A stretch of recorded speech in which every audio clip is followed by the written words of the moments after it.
नमस्कार, मैं हूँ पॉलिटिक्स बाबा और आप यह कई न्यूज़ आर्टिकल में देखा होगा कि इजराइल के बेंजामिन नेतन्याहू और एलन मस्क दोनों एक स्थान पर गए हैं जहां पर हमास ने 7 अक्टूबर को 5000 रॉकेट से हमला किया था। उस क्षेत्र को एलोन मस्क को बता रहे हैं। अब एलोन मस्क क्यों आए इजराइल, इसके पीछे एक लंबी कहानी है। मैं आपको बताता हूँ कि इलोन मस्क जो X.com के मालिक है, उन्होंने एक पोस्ट की थी इजराइल विरोधी। उस पर इन्होंने समर्थन जताया था इलोन मस्क ने कि यहूदी और इजराइल ये ठीक नहीं कर रहे हैं, और जो विरोधी था, इजराइल विरोधी पोस्ट थी, उसका इन्होंने समर्थन किया था। उसके बाद में इजराइल आग बबूला हो गया और अपना विरोध, इलोन मस्क की जो समर्थन करने वाली ट्वीट थी उस पर विरोध जताने लगा कि आप ऐसे कैसे कर सकते हो, हम हमारा काम बिल्कुल ठीक तरीके से कर रहे हैं। हमास ने पहले हमारे ऊपर हमला किया था और हमारे ऊपर पहले टेररिज्म अटैक हुआ था, उसी के विरोध में हमने ये किया था। अब देखो, इजराइल के साथ कोई भी विरोधी बातें करता है ना, तो इजराइल बिल्कुल उस पर प्रतिक्रिया देता है, अपनी कड़ी प्रतिक्रिया देता है,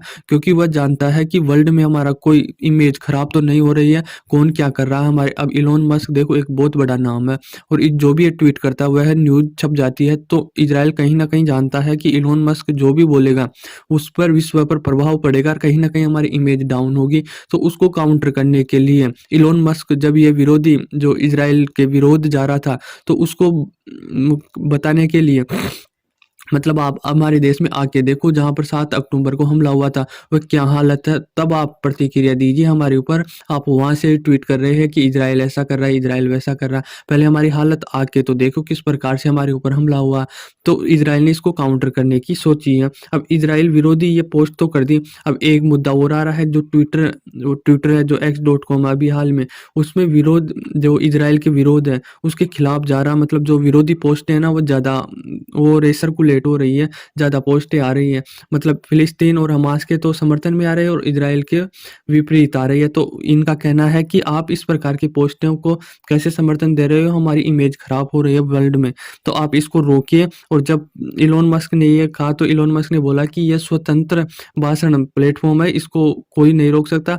जो लोग स्वतंत्र रूप से अपनी बात रखना चाहते हैं, वो प्लेटफ़ॉर्म है, तो इसको रोक नहीं सकते। तो इजराइल का कहना है कि आप हमारे इजराइल विरोधी बयान या कुछ पोस्टें सर्कुलेट हो रही है, उसको डिलीट कीजिए, उसे रोकिए। और इसके बाद में इंग्लैंड और यूएसए का भी रिएक्शन आया कि जो इलोन मस्क ने बोला, इसका हम कड़ी आपत्ति जताते हैं और हम इसका समर्थन नहीं करते हैं। इलोन मस्क इस प्रकार से समर्थन नहीं कर सकते, क्योंकि इजराइल की हालत वो नहीं जानते। देखो, इससे पहले इलोन मस्क है ना, धुआंधार भाषणबाजी करना जान देते हैं। कोई भी जियोपॉलिटिक्स वो होता है ना, तो उसमें ये कर देते हैं। जैसे गाज़ा में अभी इजराइल ने हमला किया था, तो वहाँ पर पूरी कनेक्टिविटी टूट गई थी।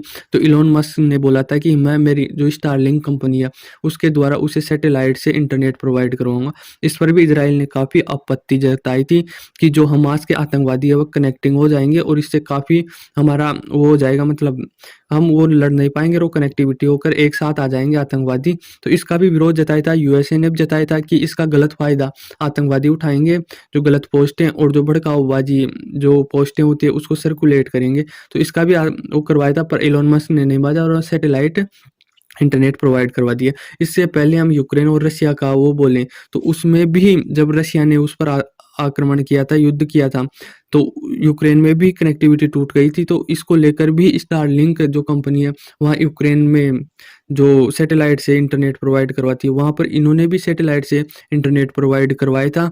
और जो जब तो विरोध नहीं किया था यूएसए ने, क्योंकि यूएसए यूक्रेन के साथ था और यूरोप भी यूक्रेन के साथ था, पर अब ये दोनों ही इजराइल के साथ है। तो इलोन मस्क की इस ट्वीट और इस काम के लिए ये दोनों ही विरोध कर रहे हैं कि आप गांजा में इंटरनेट प्रोवाइड नहीं करवा सकते हैं, और इजराइल के खिलाफ ऐसे, मतलब जो ट्वीट है इजराइल विरोधी, उसका समर्थन नहीं कर सकते हैं। और इजराइल इसको जो भी करता है ना, विश्व में कोई भी इजराइल के खिलाफ ऐसे विरोधी बयान करते हैं, तो उसको काउंटर ये बहुत जल्दी करते हैं। इनके सभी देश के जो भी सरकारी कर्मचारी है, वह काउंटर करते हैं। चाहे भारत का ही एग्जाम्पल ले लो, भारत में एक केंद्रीय मिनिस्टर है, उन्होंने भी इजराइल को, मतलब वो है ना हिटलर, उससे कंपैरिजन कर दिया था। तो उसको लेकर भी इजराइल काफ़ी विरोध जताया था, और हमारे विदेश मंत्री एस जयशंकर और ओम बिरला साहब को एक चिट्ठी लिखी थी कि आप ऐसा बयान नहीं कर सकते हो, पहले आप आके देखो, पहले हमला इसने किया था। तो इस प्रकार की बयानबाजी करते हैं ना, तो इसको बार बार वो करते हैं, विरोध करते हैं। और इलोन मस्क ने जब ये ऐसा फोटो का विरोध किया और समर्थन में नहीं आए, तो उन्होंने इजराइल बुलाया।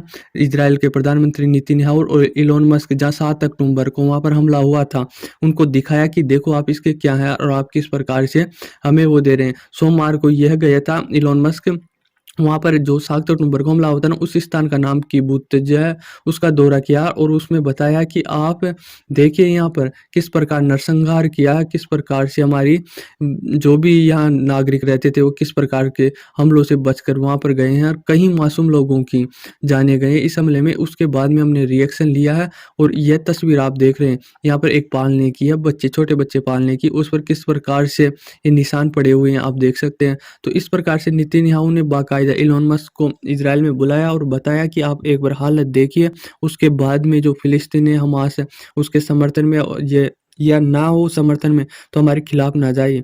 तो ये डायरेक्ट काउंटर करते हैं इजराइल लोग, जो भी यहाँ के प्रधानमंत्री है या यहाँ के नागरिक है, यह इजराइल विरोधी कतई बर्दाश्त नहीं करते। तो आई होप आपको समझ में आया होगा कि इतना बड़ा बिजनेसमैन जो दुनिया का सबसे अमीर आदमी है और जो धुआंधार भाषणबाजी करता है, चाहे कोई से भी देश हो, क्योंकि बहुत पैसे वाला है और इसकी जो भी है ना भाषणबाजी या ट्वीट है वह न्यूज़ में छप जाती है। तो इसको काउंटर करने के लिए इजराइल पीछे नहीं उठा और इलॉन मस्क को बुला लिया, भाई आके देख के जाओ क्या हालात है।